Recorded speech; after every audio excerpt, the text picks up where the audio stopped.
Hello, everyone. Welcome back to Title IX Insider. Today, we have a very special guest from the organization SPARC. We have Dana Fleitman, and she is the Senior Training and Awareness Specialist. And Dana, we would love to just hear a little bit about your position, about SPARC, in order to get us going. Sure. So thanks so much for having me. Like you said, my name's Dana Fleitman. I'm the Senior Training and Awareness Specialist at SPARC, which is the acronym for the Stalking Prevention, Awareness, and Resource Center, which is a project of Equitas. At SPARC, our job is really to help the helpers on recognizing and responding to stalking. So we are the National Technical Assistance Provider, which is a fancy way of saying that. So basically, what we do is we help campuses, law enforcement, victim services, really anyone in the criminal justice and or victim service end of recognizing and responding to stalking and holding offenders accountable, better do their work. So that means doing a lot of training, developing resources. We also are in charge of National Stalking Awareness Month, which is every January. And so lots of resource development and training. We don't do direct services. So just to say right at the top, please don't send survivors to us at SPARC because we'll just have to be nice and send them right back to local resources. But we do create a lot of resources that professionals can share with stalking survivors. So, brochures, fact sheets, infographics, handbooks, documentation logs, all that kind of stuff. Um, so we've been around since 2017, and we are, yeah, the national training provider on stalking. Amazing. That is so cool. Coming from Title IX Consulting Group, where we focus on Title IX, and of course, that includes domestic violence, dating violence, stalking, all forms of sexual violence and sexual harassment. With that umbrella of sexual discrimination, it's fascinating to talk with someone like you that just, not just, but that focuses on stalking. hmm How does that differentiate for you all when you're thinking of all of these horrible things that happen to individuals and say, we're only going to focus on stalking, nothing else? Like, how does that work for you all? Well, I mean, stalking is a serious victimization in its own right and one that often intersects with intimate partner and sexual violence. So certainly we talk about those intersections and, Mhm. it doesn't exist in a vacuum. Um, but that being said, I think it's really important because in our field, we always want to remember there's four major crimes under the Violence Against Women Act. It's domestic violence, dating violence, sexual assault, and stalking, but it's always kind of like, and stalking. Like we joke, we almost called our website andstalking.org because it's like, oh yeah, and stalking, that's kind of in the mix. We sort of cover it. And I think I find, and I certainly, before I started my position at SPARC, kind of was under the impression that, like, oh, this is sort of the lesser and the less complicated of these victimizations. Um, and what I've learned since, and what I now educate other folks on, is that that's not true, that it's a criminal, traumatic, and dangerous victimization in its own right, as well as, like I said, one that often intersects with intimate partner and sexual violence. And so we're often kind of that voice in the room saying, hey, let's move that and stalking a little more to the beginning of the sentence and see some of the critical work that's already being done around intimate partner and sexual violence through that lens with a few new tools and ideas. We're certainly not trying to take away from those issues or say, oh, those are resolved, just pay attention to us. But we do find that often the conversation around those victimizations is a little bit further along than the conversation on stalking. And so we're trying to kind of introduce that and get folks thinking about it a different way. I love how you describe that because it's so true. I think the and stalking is so interesting, even thinking about it from the Title IX perspective. I know I'm guilty of that. I focus on the sexual violence, the domestic violence, the dating violence, and then it's always and stalking. It's Yeah, always yeah. at the end of my list. And although I do know how serious and horrible stalking can become, and very traumatizing to individuals, because there are, as everything else, a spectrum Yeah. within that category. So maybe would you like to just kind of share what SPARC stands for and then maybe start helping us better understand stalking?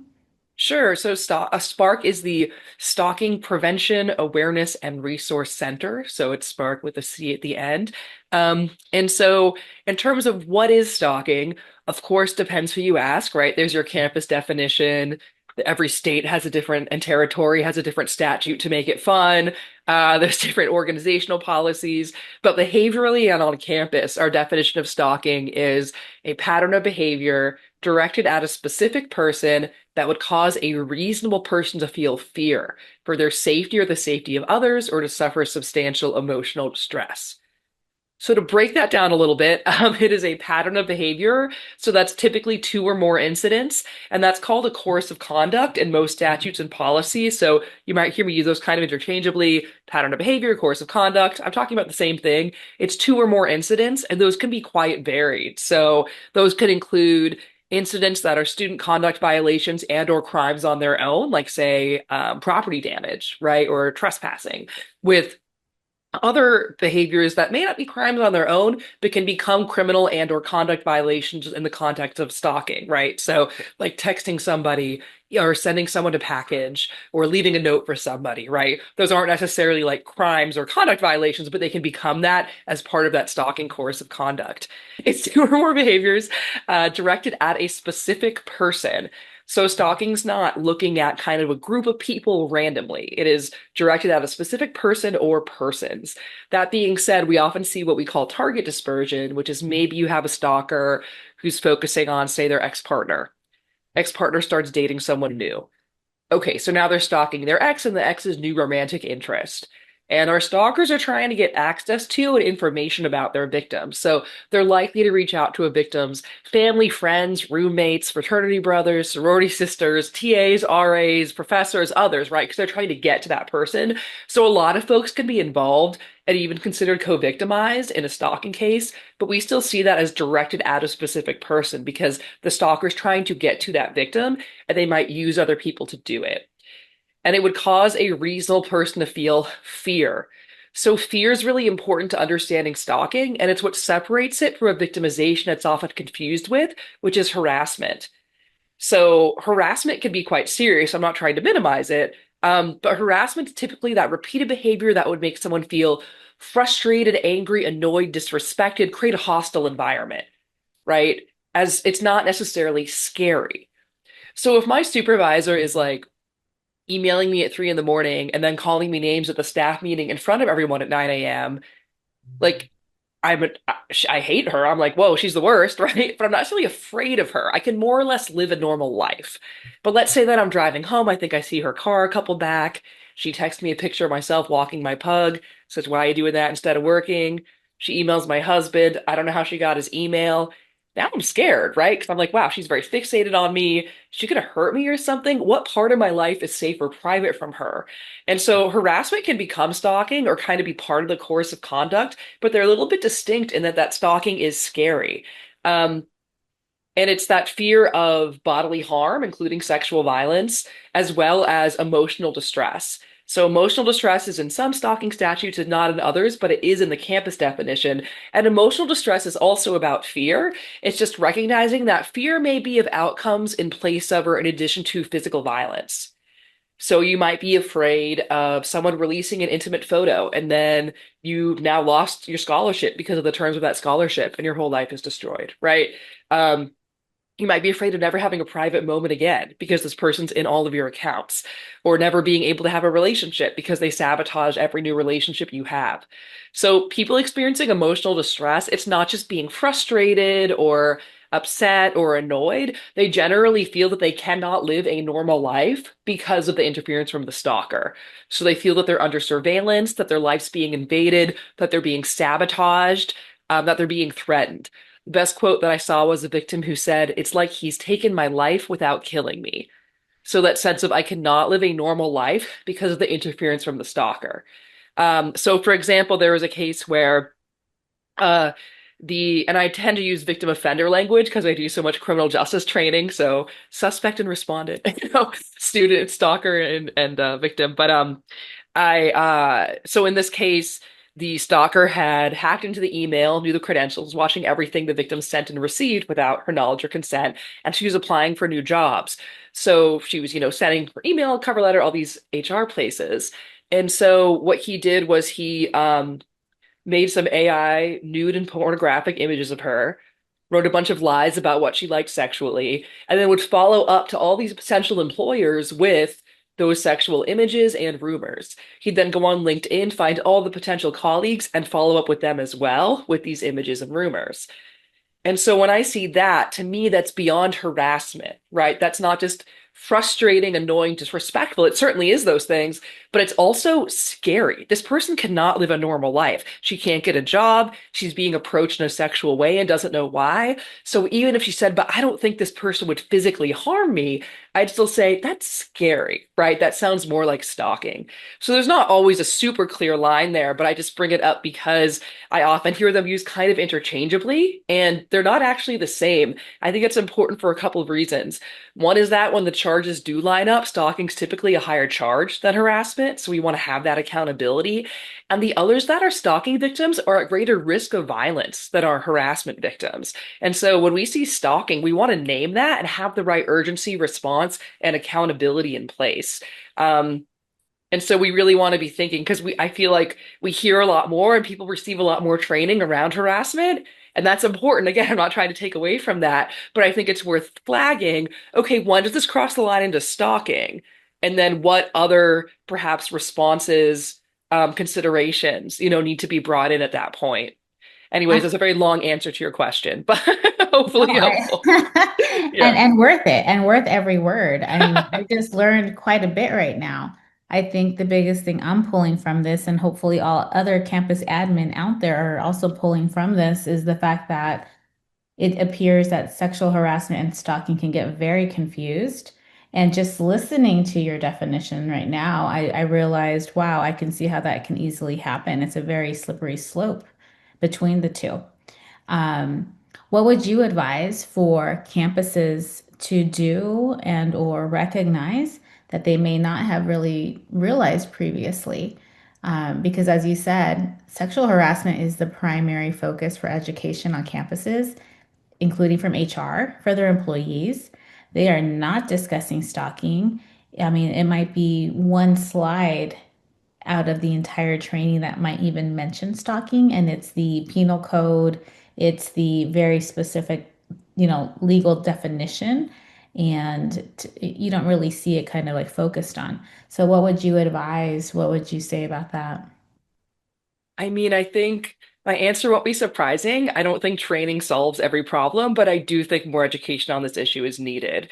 And I think even, whether it's for students and or for staff and faculty, I think all of those folks need more awareness and training on recognizing, responding to stalking, right? And so, what I informally call when I think about awareness education more broadly. We have standalone programs and all these other more in-depth things that I think are really useful. We do a ton of training for campuses on recognizing and responding to stalking, and that includes, Title IX, campus security, other staff and admin, whoever's interested.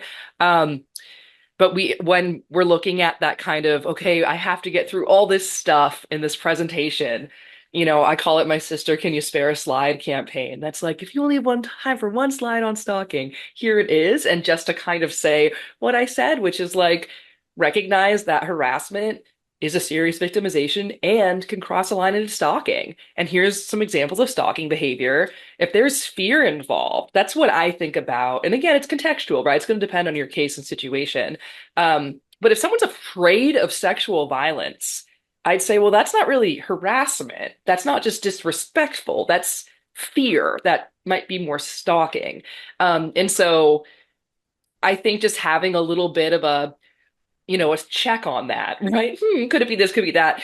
We also have a lot of screening tools for stalking that I think are really helpful. And so, rather than just asking, first of all, to have that, we keep saying lens on, right? Be thinking, okay, something's happening with this student. I want to address it in the most appropriate and comprehensive way, make sure they get the support and services they need, and that there's accountability if that's the process they're also going through. So I want to be thinking about like, what's the menu of things that could be happening, right? And one of those should be stalking. And if you're not sure what that is, learn more about it. And if you're not sure if it qualifies or not, well, why don't we screen our student for it?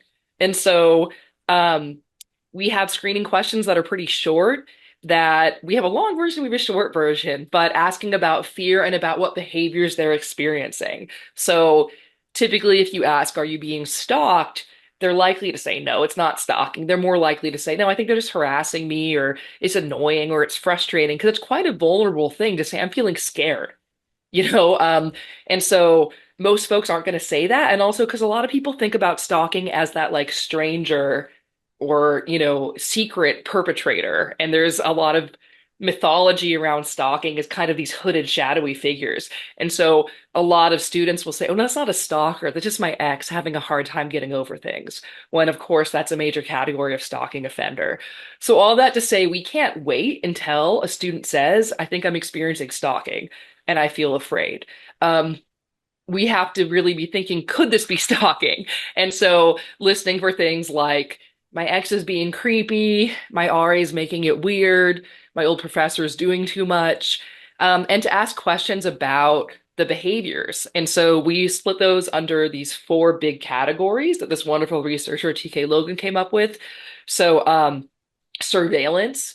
Has anyone, and these aren't the exact questions, I'm paraphrasing here, but has anyone tracking, watching, following, monitoring you in any way? Um, Life invasion, which is how is the stalker showing up in the victim's life where they don't want them to be there? So, has anyone been contacting you excessively, invaded your life or privacy? Intimidation, implicitly or explicitly, have you been threatened? Is someone threatening to do something to you, either directly or indirectly? Are you afraid something's going to happen? And interference through sabotage or attack, which is what's actually changing in your life. Has someone tampered with, and give some examples, right? Like, has someone tampered with your accounts? Has somebody made it hard for you to do your daily life?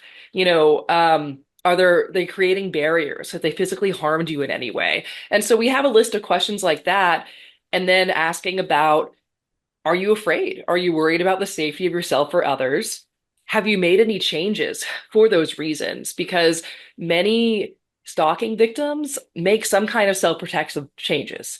And I'm not saying they should or shouldn't do these things. Most of these have pro and cons and are highly individual, but many of them do. It can help you as a responder assess, is this fear, right? Because I've had victims say, like, I'm not afraid of them. It's just like stupid or whatever, but I left their picture with front desk at the dorm.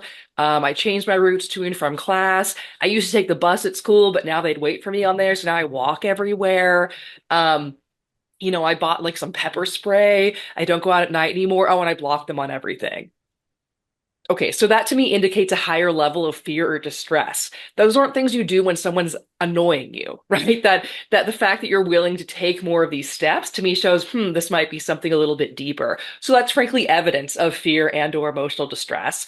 And were they worried about social, academic, financial impact, which speaks more to that emotional distress piece. So again, we have these questions on our website, but really asking about, introducing the idea of stalking, and but asking about these behaviors. Are any of these things happening? Are we scared? Are we scared of this? Are we scared of that? Can help you better assess. And so, in order to do that, folks need to have kind of heard the pitch, right? They need to have that lens on and be thinking, okay, of course I want to address this to the best extent. Could this be stalking? Let me use that set of tools. And I think that's where, because luckily at this point there's certainly more to do, but SPARC, we have a lot of tools. Our website is like so much stuff, which is great. When I started, we didn't have a website, so we're really proud of everything we built. We definitely have more we need to do, so tell us what we're missing. But no one's going to go to our website and look up stalking screening questions if they're not already thinking like, okay, the student's talking to me, could this be stalking? You know what? Let me go ask them these questions. And so that initial pitch, I think, is really important. And so being able to build that in, even if it's not that much time in a training, just, a short video or a e-learning or whatever it is, just to say like, hey, just by the way, this is a thing. It's actually really common. It's really serious, and there's tools available, can go a really long way. So, with what you're describing, I'm curious what campus administrators should understand and know, because I think many do not have a clear understanding of stalking in order to better assess how they should handle a case. And I know when I've been on campuses, for example, and there's signs of stalking, I typically am looking at the behavior and then I'm noting that down. And more times than not, it hasn't been egregious. So I'm handling it with an informal resolution where there's an agreement that the student's going to stop. I get the student into counseling, and then they kind of figure out, oh, they didn't understand social cues. They themselves figure out, I didn't understand my boundaries. I didn't understand I was crossing those boundaries. Um, what advice would you have for administrators trying to figure out how they should handle stalking when it's on the spectrum of egregious versus not egregious? Yeah, I mean, I don't have any amazing clear-cut answers for you. We do have a resource around addressing stalking with um, neurodivergent folks who are engaging in stalking behavior, as well as when neurodivergent folks are victims of stalking. And so we have some guidance there around, assessing, communicating, kind of setting rules and boundaries. But I think that, it's so case specific. It's hard for me to say like, here's what to do, here's what not to do. I think the thing is to take the victim's fear seriously. Um, because the challenge is, and this is my lens from looking at a lot of stalking cases, absolutely there are those more still worth adjudicating, but more minor cases that are like, okay, this was crossing a line, maybe we didn't realize that, all of that. And that's great to have that conversation to go that direction, and students are often happy with that. Um, but often stalking's intentional. I mean, most stalkers are trying to scare their victims. That's what they want to do. And if you ask them why they're doing it, they often don't have a clear motive, but it's often motivated by rejection or, some kind of power and control or sense of entitlement. And so those need to be addressed, and kind of regardless of the other things going on, like no one should be living in fear. And so I think for me, where I struggle is just because stalking's so minimized that I'm certainly not asking anyone to overreact, right? I think we want to react in a proportional way. But what I often see, or at least from my vantage point as someone who looks at a lot of stalking cases, is an underreaction, right? And the sense of, oh, this is frustrating, it's annoying, oh, I get how that was uncomfortable, but no one's really getting hurt here. And when you realize that 1 in 5 stalkers use weapons, that in 76% of intimate partner femicides, there is stalking the year prior to the murder, and 85% of attempted, 76% of completed, that it increases the risk of intimate partner homicide by 3 times, that 1 in 3 stalkers threaten physical violence, and on and on and on. It makes me see a red flag at some of these earlier behaviors, and I think it's great. Absolutely intervene then, right? Let's pull it back then. Let's see what's going on. So it's great to get those early reports and to see what might escalate, what maybe just needs a conversation. Great, but I guess I would just caution against that minimization, because I think that tends to be, and I'm using a very general we here, but that tends to be like our default setting is like, oh, well, it's not like sexual assault or anything, and it's like, well, it's on that spectrum. Yeah, it often intersects with those victimizations. And so I think looking at the behavior, addressing the behavior, taking the fear seriously, and also recognizing the contextual nature of a lot of these behaviors, right? So just like with dating violence and also sexual violence, often our stalkers are engaging in really specific contextual behaviors that might look kind of benign or even nice to an outsider, So like the classic, albeit an extreme example, is a stalker saying something like, I'll send you flowers the day I kill you. So the victim gets flowers, is terrified, everyone around the victim saying, oh, that's so nice, because they don't know about that specific meaning. And so I bring that up, not to say that your administrators are always doing this. I think some do a wonderful job addressing stalking, and some maybe don't quite have that lens on. So there's a huge range there. But I worry about folks looking and too often responders just saying flowers aren't threats. We'll just have a conversation, they'll knock it off. And I'm like, sometimes, like sometimes that's appropriate. And sometimes they are threats. It just depends on the context. And so I think trying to get a sense, really talk to the victim about what is disturbing them, what they're afraid of, why they're afraid, what message did this behavior send to you? Um, because I think my concern is just there's often a tendency to minimize, and victims might do that themselves because of the messages they've received, right? Like, ooh, this freaked me out, but maybe I'm overreacting. I don't want to be over dramatic, that kind of, I don't want to get anyone in trouble. And I think especially though not uniquely with our young adults on campuses, there's a sense of like, I'm an adult, I can handle it. Like, I don't want to get anyone in trouble. I don't want to ask for help, right? Um, and so it's hard for me not to approach it from that angle of like, oh, but I'm worried, which isn't to say that there aren't more minor cases that might need a less severe response. So I think it's being proportional, but also kind of having that sense of this actually is urgent because what I often see with these stalking cases is a lack of urgency and a lack of coordination. And so, taking it seriously at those early signs and saying, hey, can we redirect this and address it in a way that isn't so dramatic, that isn't um, as punitive or whatever, if that's appropriate, great. But also keeping in mind that may not be it. That may not be enough. There actually might be more action that needs to be taken.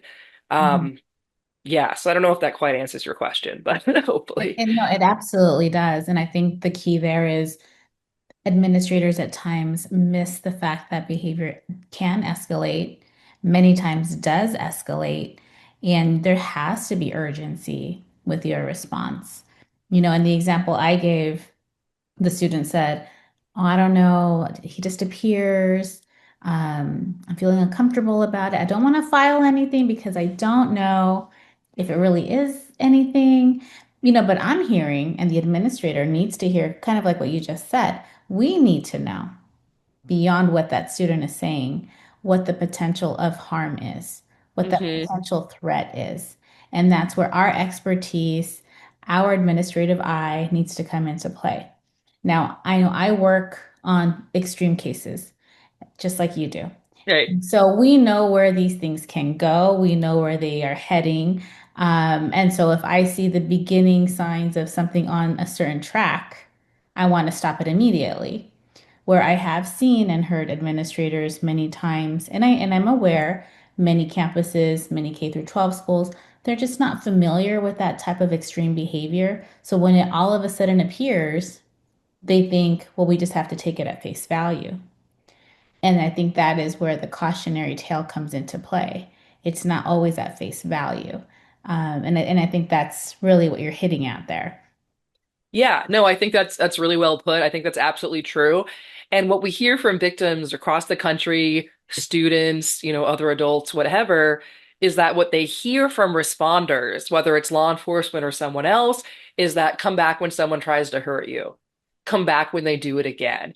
And that is not an appropriate response, right? That is not an appropriate trauma-informed or frankly just responsible response to a student who's approaching you. And I would just say for our administrators, why is the student telling you? They're not there for fun. They don't like you, right? They're there because they're scared, like something's going on. They feel like they need to tell you about it. They're not doing it for fun.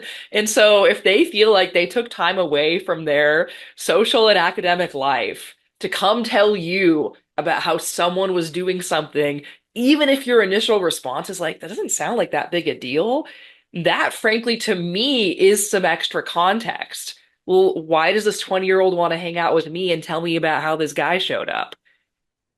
Okay, clearly something is upsetting here that I'm not understanding immediately. So again, getting a little bit more of that context. What is the backstory? What's the relationship like? And really doing the diligence instead of having that initial reaction of just like, well, it doesn't sound like that big a deal. Why don't you talk to me if something else happens? Um, and of course, I understand from an accountability perspective, sometimes there isn't that much you can do with what's being told to you, right? You might, and I know criminal justice folks get frustrated with this. They're like, but there really wasn't anything I could do. But I think it's still how you respond matters. It feels really different to say, that sounds like nothing, nothing I can do, come back if someone tries to hurt you, than to say, hey, you were right to come in. I'm really glad you told me. I understand you're really scared. Um, I don't have enough to do a no contact order to, whatever, start a process right now. And you may or may not want that anyways. But I want to give you this documentation log to start tracking if anything else happens. Here's support services I want to connect you to because, and I'll get to that in a second, but for a lot of stalking survivors, it's not clear where to even go for help. So here's if it's counseling services or whatever services are on campus. And do you have a safe place to go now and someone that you trust to talk to about this? And here's who you talk to if anything else happens. right? That feels really different than like, well, nothing we can do here. Even though you actually couldn't really start that process today, you still kind of did. And also showing them some information about stalking so they can help to assess that. Again, I think it's really unclear for a lot of stalking victims where to go for help because especially if it's a non-intimate partner stalker. And so about 30% of the time, 40% of the time, our stalkers are current or former intimate partners. It's that extension of power and control. And those folks might think, oh, this is dating violence. I'm going to go to Title IX or wherever, on campus I associate with sexual assault or dating violence. But what about that 60 to 70% where the stalker is an acquaintance, a stranger, though it's relatively rare? It could be a family member, a person of authority, or a brief encounter, like, oh, I met them at a party once or something. So all those stalking relationships exist on our campuses. Where does that person go for help? It's really unclear. And if that's not under Title IX I've seen it handled different places, different ways on different campuses, but it's often really unclear because if I'm being stalked by, say, my estranged sorority sister, and there was never a sexual or a romantic relationship, why would I Google like dating violence help campus? Right? That's not going to be very intuitive. But that's actually where the services are that can help me. And it's a good reminder, too, that if you're receiving federal funding for Mhm. services around domestic violence, sexual violence, dating violence, and stalking, that includes all victims of stalking, intimate partner and non. So you want to be thinking about if you can't serve those folks, okay, who does and where do I refer them? And if you are, would they know how to find you? Um, and so, yeah, all that to say, to have that in mind, to know what resources are available, to point people in the right direction, and to respond with an urgency and a sense of that, hey, like, I'm glad you told me you did the right thing. Here's what we can do, here's what we can't do, and here's your next step. Because our system's often very opaque and it's really unclear where to go or what services are available. And also just a reminder that our stalking survivors are entitled to the same kind of Title IX accommodations in terms of, changing schedules and changing dorms and all that kind of, stuff, that they all fall under that as well. So something else to keep in mind. Yeah, that's wonderful information and a great reminder. And as you stated, being trauma informed is so very critical. One of the things that Title IX Consulting Group has been doing recently is all of our trainings are covering being trauma informed in each and every role, because that's something that is getting really, unfortunately, forgotten in the roles themselves on campuses. And as you also mentioned, many times law enforcement will look at some of these complaints and concerns that might be very deep and harmful and hurtful and fearful, but say there's not enough here. And the thing that everyone needs to remember is that Title IX is in place to be able to fill that gap that the criminal justice cannot fill.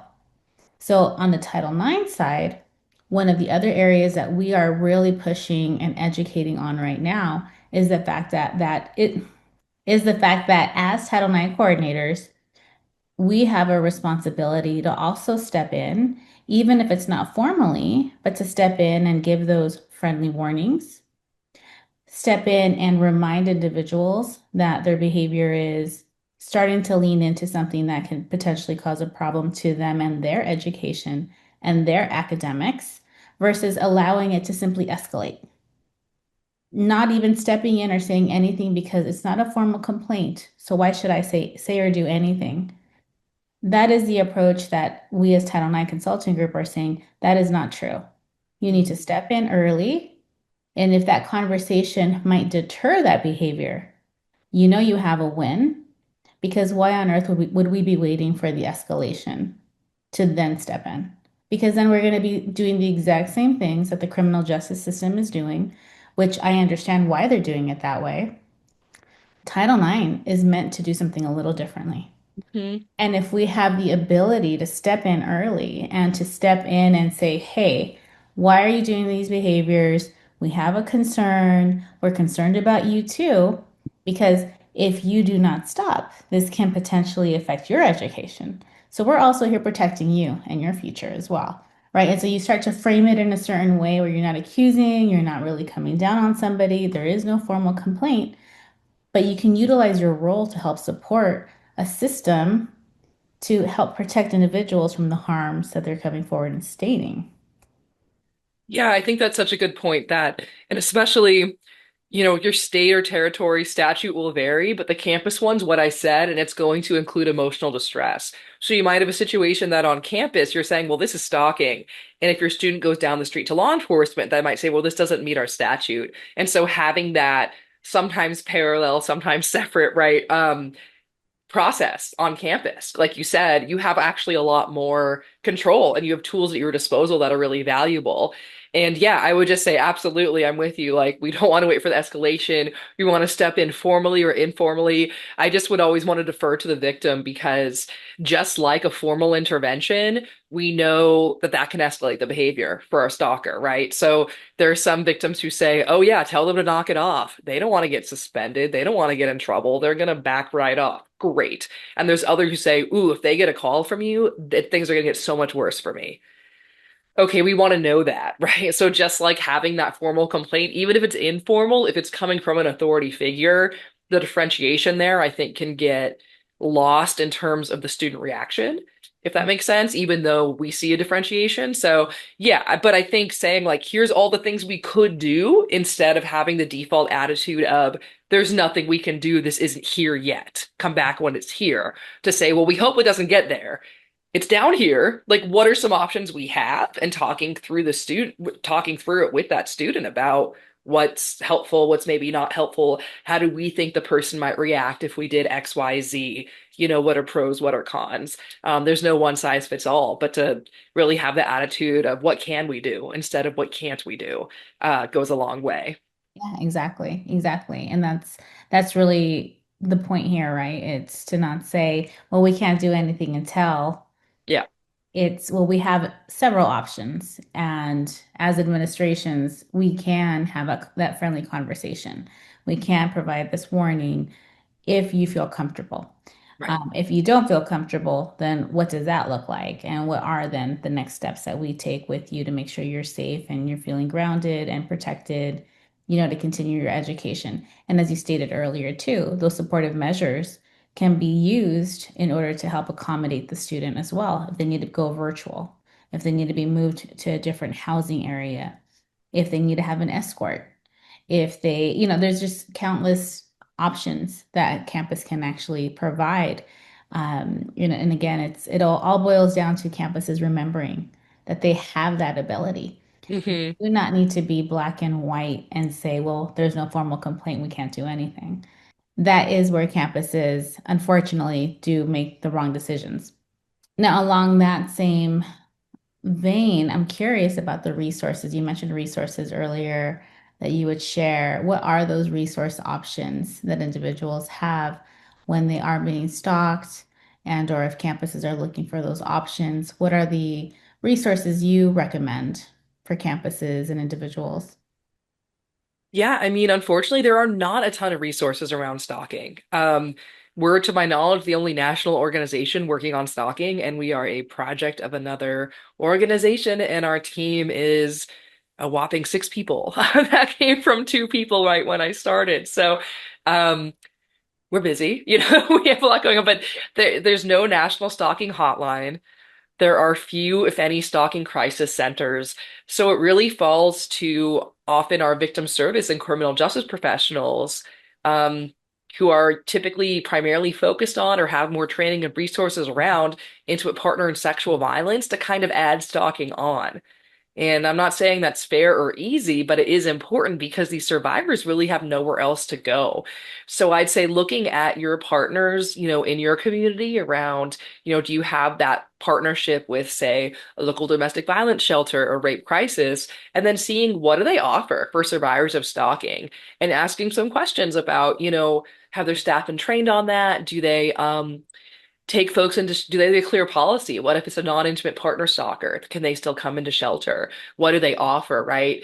And to refer them to SPARC for training, which I don't get paid by the group train, so I'm not getting any benefit here from saying that. But that's really our job, is to say like, hey, y'all are busy. You have a lot on your plate already. And this is something else we have to add on. There's nowhere else for these survivors to go. So here's everything we can share with you to make it as easy as possible. So we're going to give you the screening tools, and we have a checklist of like questions to answer and think about, hey, is the word stalking on my website? Um, do I participate in Stalking Awareness Month in January to the degree that I do for October or April? Do I screen everyone for stalking and that kind of thing? It's about in terms of national resources, the closest thing we have to a stalking hotline is Victim Connect, run out of the National Center for Victims of Crime. And so they're not 24 hours. I forget their hours. I think it's like 9 to 6. I could be wrong. But they will refer to local resources, and that's for all victims of crime, including stalking victims. Um, so if you're ever sharing like the RAIN hotline, DV hotline, you might want to share Victim Connect as well. In terms of our website, stalkingawareness.org, we have a lot of information. So the information people find helpful because it gives you a sense of what's going on, how common is this, what does this look like, do I think this is stalking, etc. But again, we don't provide that individualized assistance. Another tool that I would recommend that I often say is a great first step for folks who are concerned about themselves or someone else is called SHARP, the Stalking and Harassment Assessment and Risk Profile, which you can get to from our website. It's a risk assessment specifically for stalking. So a lot of our risk assessments ask a little bit about stalking, but not really. This is specifically around stalking and harassment. And so it's free, it's online, and it creates a narrative report and some safety planning suggestions. And so it's really helpful. It only takes like 10, 15 minutes to do. And it's great because it just asks a bunch of, hey, is this happening? Is that happening? We're worried about this, all that kind of stuff. And then it'll say, okay, based on what you shared, it looks at 14 risk factors and we'll say you have, two of them, 10 of them, 14 of them. Here's what they are, and here's some places to go for help. And it will suggest reaching out to local services. And so that's often the first thing I recommend when folks say, hey, I'm worried about this. Am I overreacting? Or I think the student might be this, but it might not be. I'm like, well, why don't you just do the thing? It'll take 10 minutes and it'll give you at least a good starting point, and that can be really helpful. So I think, yeah, our website, the Sharp assessment, which you can get to from our website, um, Victim Connect in terms of a national hotline, and then talking to your local service providers, which again are mostly going to be focused on domestic violence, sexual assault, and asking, what do they offer for stalking survivors? Not in a blaming way, but just in this is part of it. This is part of the mission too. And if they don't have that capacity or those resources, hooking them up with SPARC so that we can help them out as best we can. And I'll never say we make it easy because it's a lot of work and people are already overworked, understaffed, have a lot going on. But I'll say we try to make it as easy as possible. So for example, if we say, hey, you should really have a brochure in your lobby, if you have one around dating violence, have one around stalking. Like, we have that on our website. You can order it from us in English and Spanish, and we will mail it to you. And you could put your local information here. If we're saying you should screen for stalking, we have the questions, right? But again, there's always more to be done. So I wish I had a more comprehensive list. On our website, we also have a link for external resources. And so those are some specific for other hotlines that might be relevant, including around like intimate image distribution, which is often part of a stalking case, um, and other tech pieces that can be helpful. And so there are a lot of great resources, but they're just often relevant to stalking, but not that stalking specific, if that makes sense. And so we tried to curate a list of things that we found helpful. So that can be a good place to start too. Amazing. No, I think that's very helpful and a lot of information there. So thank you for that. If folks want to reach out to SPARC, is there, I'm just curious, like, do they call you all if they want to just kind of have that conversation about tell me more about stalking or tell me what you think about my campus? Or is that something you don't promote for folks to call you? Like, well, what is the option to call SPARC? Yeah, you can totally call us. That's what we're here for. So if you go to stalkingawareness.org, you can put in a training request and or email our info at and say, hey, I just want to talk to someone about what's going on my campus or what have you. Again, we're for professionals, we're not for victims or survivors themselves.